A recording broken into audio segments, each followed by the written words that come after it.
السلام علیکم ورحمۃ اللہ وبرکاتہ۔ ان الحمد للہ نحمدہ ونصلی علی رسولہ الکریم، اما بعد۔ محترم بھائیوں، آج کے درس میں رمضان المبارک کے فضائل کے متعلق میں گفتگو کروں گا۔ رمضان المبارک نزول قرآن کا مہینہ ہے، اللہ تعالیٰ کی خاص رحمتوں اور برکتوں کا مہینہ ہے، صبر اور ایک دوسرے سے خیر خواہی کا مہینہ ہے، جنت میں داخل ہونے اور جہنم سے آزادی حاصل کرنے کا مہینہ ہے۔ یہی وہ مہینہ ہے جس میں مسلمان روزے رکھ کر، صدقہ و خیرات کر کے اور قرآن مجید کی تلاوت، نوافل اور تسبیح و تحلیل کر کے اپنے رب کو راضی کرتے ہیں۔ قرآن کریم اور صحیح حدیث کی روشنی میں رمضان اور روزے کے بے شمار فضائل ہیں، ان میں سے چند ایک یہ ہیں۔ رمضان المبارک قرآن کریم کے نازل ہونے کا مہینہ ہے۔ اللہ تعالیٰ قرآن مجید کے اندر فرماتے ہیں، شہر رمضان الذی انزل فیہ القرآن ھدی للناس وبینات من الھدی والفرقان ومن شہد منکم الشہر فلیصمہ۔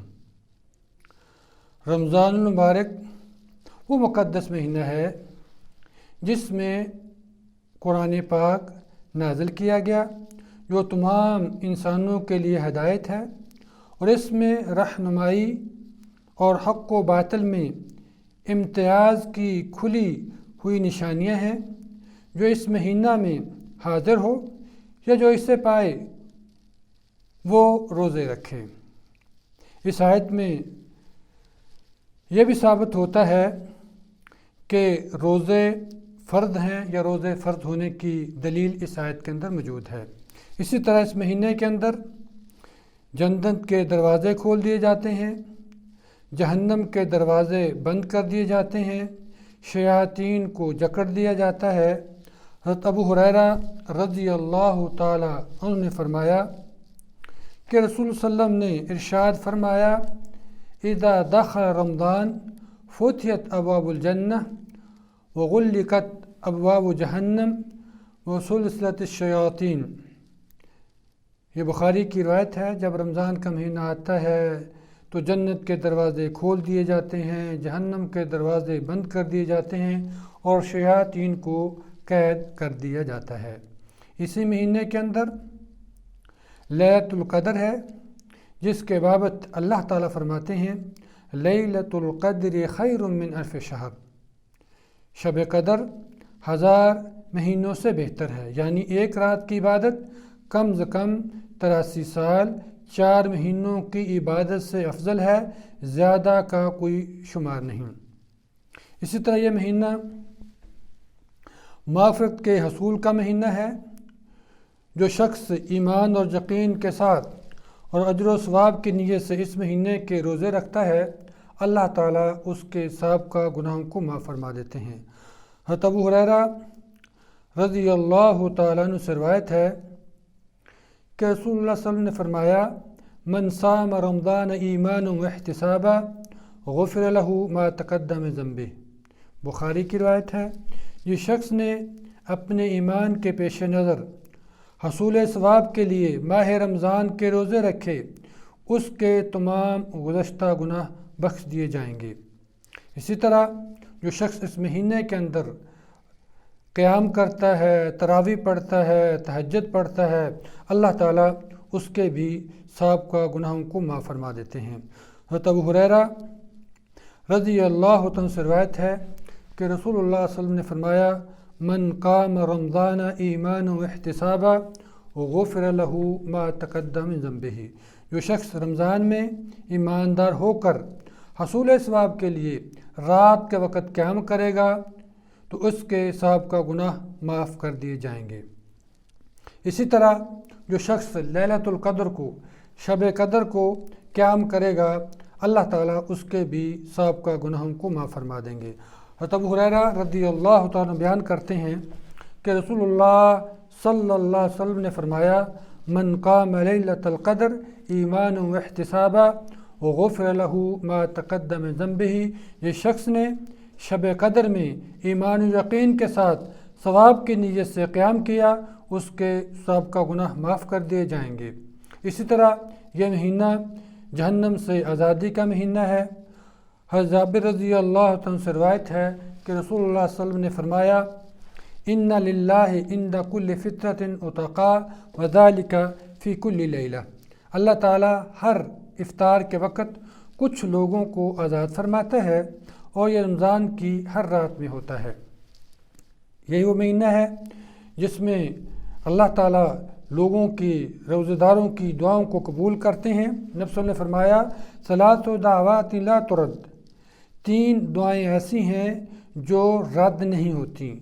دعوت الوالد لولدہ، کہ جو والد اپنی اولاد کے لیے دعا کرتا ہے، ودعوت الصائم، اور روزے دار کی دعا، ودعوت المسافر، اور مسافر آدمی کی دعا۔ اس طرح روزے کا بدلہ، روزے کا اجر بے حد و حساب ہے۔ روزہ دار افطار کے وقت اور اسی طرح جب وہ اپنے رب سے ملے گا تو اس وقت خوش ہوگا جب وہ روزہ افطار کرتا ہے، اور دوسری خوشی اس وقت اسے نصیب ہوگی وہ جب رب سے ملاقات کرے گا۔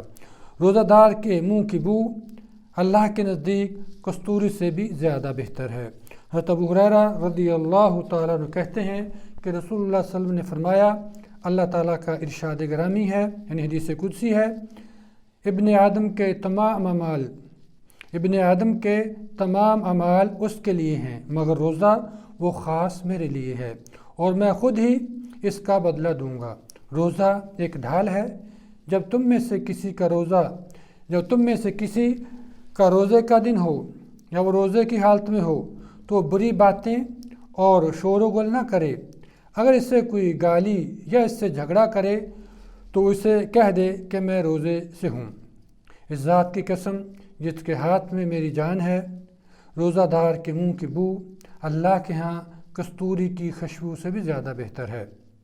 روزہ دار کے لیے دو مسرتیں ہیں جن سے وہ خوش ہوتا ہے، ایک روزہ کھولنے کے وقت خوش ہوتا ہے، دوسرے جب وہ اپنے مالک سے ملے گا تو جس وقت اللہ اس کو روزے کا اجر دیں گے تو اس کا ثواب دیکھ کے خوش ہوگا۔ یہ حدیث بخاری کے اندر ہے۔ اس سے ایک دوسری روایت کے اندر ہے، ابو ہریرہ رضی اللہ عنہ بیان کرتے ہیں کہ رسول صلی اللہ علیہ وسلم نے فرمایا، کل عمل ابن آدم لہ الا الصوم فإنہ لی وانا اجزی بہ۔ اللہ تعالیٰ نے فرمایا، ابن آدم کا ہر عمل اس کے لیے ہے لیکن روزہ صرف میرے لیے ہے اور میں خود ہی اس کا بدلہ دوں گا۔ اور روزے دار کے منہ کی بو اللہ کے ہاں کستوری کی خوشبو سے بھی بڑھ کر ہے۔ روزے دار کے لیے جنت میں مخصوص دروازہ ہے۔ حضرت سہیل سے روایت ہے، وہ نبی صلی اللہ علیہ وسلم سے بیان کرتے ہیں، ان فی الجنت بابا یقال له الریان، کہ جنت کے اندر ایک دروازہ ہے جسے ریان کہا جاتا ہے، قیامت کے دن اس سے روزہ دار ہی گزریں گے، ان کے علاوہ کوئی دوسرا اس دروازے میں داخل نہیں ہوگا۔ آواز دی جائے گی، روزہ دار کہاں ہیں؟ تو اٹھ کھڑے ہوں گے، ان کے سوا کوئی دوسرا اس میں داخل نہیں ہوگا۔ جب وہ داخل ہو جائیں گے تو اسے بند کر دیا جائے گا، کوئی اور اس میں داخل نہ ہو سکے گا۔ اسی طرح روزہ جو ہے یہ ڈھال ہے، آپ نے فرمایا الصیام جنہ، روزہ ایک ڈھال ہے۔ اس طرح روزہ خیر و برکت کا دروازہ ہے۔ حضرت معاذ بن جبل رضی اللہ تعالیٰ سے مروی ہے، رسول صلی اللہ علیہ وسلم نے فرمایا، الا ادلک علی ابواب الخیر، کہ کیا تمہیں میں بھلائی کے دروازے یا راستے نہ بتاؤں؟ فرمایا الصوم جنہ، روزہ ڈھال ہے، والصدقۃ تطفئ الخطیہ، روزہ جو ہے، صدقہ جو ہے گناہوں کو ایسے بجھا دیتا ہے، کما یطفئ الماء النار، جس طرح پانی آگ کو بجھاتا ہے۔ اس طرح روزہ روزے دار کی سفارش کرے گا آپ صلی اللہ علیہ وسلم نے فرمایا الصیام والقرآن یشفعان للعبد یوم القیامہ کہ روزہ اور قرآن قیامت والے دن بندے کی سفارش کریں گے۔ روزہ کہے گا اے میرے رب میں نے اس بندے کو دن کے وقت کھانے پینے سے اور جنسی خواہش پوری کرنے سے روک دیا تھا، پس تو اس کے بارے میں میری سفارش قبول کر۔ قرآن کہے گا میں نے اس کو رات کے وقت سونے سے روک دیا تھا، پس تو اس کے بارے میں میری سفارش قبول فرما۔ چنانچہ ان دونوں کی سفارش قبول کر لی جائے گی۔ یہ حدیث صحیح ترغیب کے اندر ہے۔ اسی طرح روزہ کی کوئی برابری نہیں، اس کے کوئی اور چیز برابر نہیں۔ حضرت امامہ رضی اللہ عنہ بیان کرتے ہیں کہ آتیت رسول اللہ صلی اللہ علیہ وسلم فقلت مرنی بامر آخذ عنک، کہ میں نے کہا اللہ کے رسول، وہ فرماتے ہیں میں رسول اللہ کے پاس حاضر ہوا اور عرض کیا مجھے ایسی چیز کا حکم دیجئے جو میں آپ سے خصوصی طور پر حاصل کروں۔ آپ صلی اللہ نے فرمایا روزہ رکھا کرو کیونکہ اس جیسی کوئی چیز نہیں۔ اس طرح روزہ تقوی اور پرہیزگاری کا ذریعہ ہے۔ اللہ تعالیٰ فرماتے ہیں یا ایھا الذین آمنوا کتب علیکم الصیام کما کتب علی الذین من قبلکم لعلکم تتقون، اے ایمان والو تم پر روزے فرض کر دیے گئے ہیں جس طرح تم سے پہلے لوگوں پر فرض کر دیے گئے تھے تاکہ تم پرہیزگار بن جاؤ۔ اس سب بھائیو روزہ جہنم سے دوری کا ذریعہ ہے۔ بندہ جس قدر روزے زیادہ رکھتا ہے اسی قدر اللہ تعالیٰ اور اس کے درمیان جہنم کو دور کرتے جاتے ہیں۔ نبی صلی اللہ علیہ وسلم نے فرمایا من صام یوما فی سبیل اللہ بعد اللہ وجہہ عن النار 70 خریفہ، جو شخص اللہ کی راہ میں ایک دن کا روزہ رکھے گا اللہ تعالیٰ اس کے چہرے کو 70 سال کی مسافت کے برابر دوزخ کی آگ سے دور کر دے گا۔ اس سب بھائیو رمضان کے اندر عمرہ کرنا اس کی بڑی فضیلت ہے۔ اس مہینہ کی یہ بھی خصوصیت ہے کہ جو شخص اس مہینہ کے اندر عمرہ کرے گا اس کو حج کے برابر اجر ملے گا۔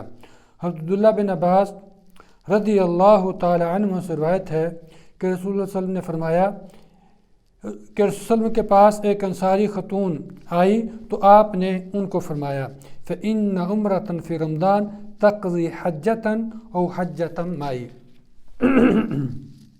رمضان میں جو عمرہ کرے وہ حج کے برابر ہے، یا فرمایا میرے ساتھ حج کرنے کے برابر ہے۔ اللہ تعالیٰ سے دعا ہے اللہ تعالیٰ میں توفیق دے کہ ہم اس مہینے کی رحمتوں کو برکتوں کو اچھی طرح سمیٹیں اور وہ اعمال کر لیں جس سے ہمارا رب راضی ہو جائے۔ اس کے دن کو ان کے رمضان کے دن کے اندر اور راتوں کے اندر زیادہ سے زیادہ روزے رکھ کے نیک عمال کر کے اپنے رب کو راضی کر لیں۔ اللہ سے دعا ہے اللہ تعالی ہمیں بڑھ چڑھ کر نیکی کے کاموں میں حصہ لینے کی توفیق عطا فرمائے۔ السلام علیکم ورحمۃ اللہ وبرکاتہ۔